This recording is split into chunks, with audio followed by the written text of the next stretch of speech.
So the big question is this: how do investors like us who trade options and manage our own money generate income regardless of where the stock market goes, and do it all in a way that lets us make time for the people and things we love, and yet still build wealth and remain profitable? That's the question, and this podcast will give you the answer. I'm your host, Kirk Duplessis, and you're listening to The Daily Call from Option Alpha.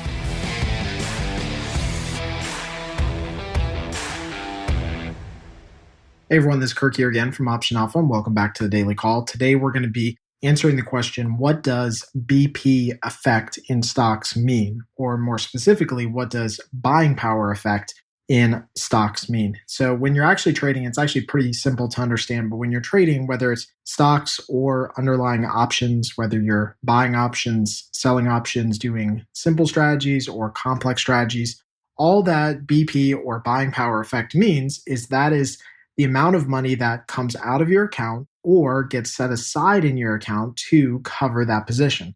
Now, I say that it's two of those because it's not necessarily both. The money is always coming out of your account. So for example, if you buy stock, money would come out of your account for the purpose of purchasing shares of that stock. Now, you have stock that's valued at the same amount as where you purchased the shares, but you actually forfeited the right to the money by buying the shares and delivering money to somebody else. In the same way, when you are buying options, whether a single strategy or an option spread, money goes out of your account and gets transferred to the option seller in exchange for the options contracts. Now, where this is a little bit confusing sometimes is where it comes into play with option selling. So when you are doing an option selling strategy, whether you're selling an individual contract or you are a net seller of a spread, you do still see a buying power effect in your account. And so what people often get confused on is, well, what happens? Because I'm not actually buying anything, so I'm just selling options. Why is there a reduction in my buying power? And the reduction in your buying power comes into play because the brokers know that you have to have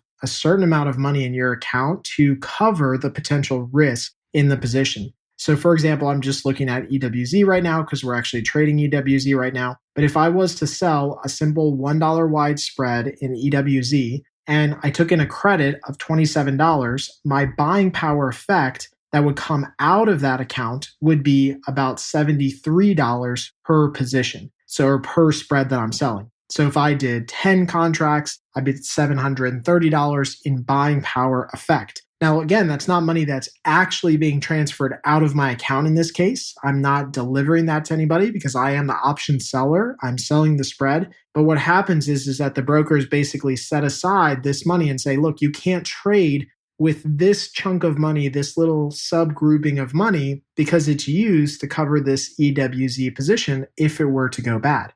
So that's what buying power effect really, it tells you. It tells you how much money you have left to basically buy or sell options or get into all these positions. And so once your buying power factor goes all the way to zero, you don't have any ability to get into new existing positions. You basically are forced then to start closing positions to liquidate some cash. So hopefully that helps out. As always, if you guys have any questions, let me know. And until next time, happy trading. Thanks for joining us on The Daily Call. Be sure to subscribe right now for more daily options trading ideas, strategies, and tactics to help you learn how to place smarter, more profitable trades. And if you like what we're doing, don't forget to give us a rating and a review so we can continue to bring you the best daily content possible. We'll see you again tomorrow, right here on The Daily Call from OptionAlpha.com.